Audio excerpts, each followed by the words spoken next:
Sziasztok srácok! Ebben a videóban megmutatom nektek, hogyan élhettek újra hardcore-ban. Elindítom a világot.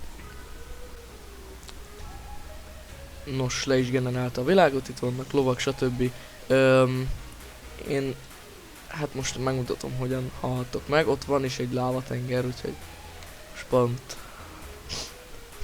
most pont kapóra jön. Úgyhogy megyünk is meghalni. Elsőnek is megmutatom nektek, hogy kiszedek egy földet, meghalok. Remélem nem tőlődött ki a föld, na mindegy. Úgyhogy kiírja, hogy game over, itt nincs, hogy respawn meg semmi ilyesmi, hanem spectate word és delete word. Nos, ne delete word-re kattintsatok, úgyis újra lehet éledni, csak akkor sokkal kacifántosabb, úgyhogy menjetek be a spectate word-be.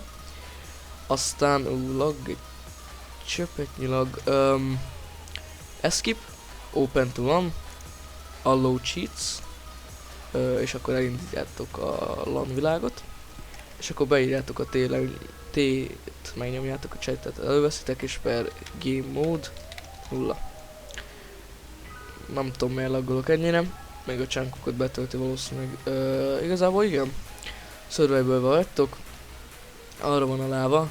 Hát szerintem elégett a föld, azzal azt akartam megmutatni nektek, hogy megmarad a cuccotok is, de hát szerintem elégett.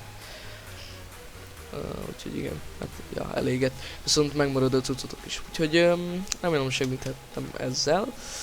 Köszi a figyelmet, sziasztok!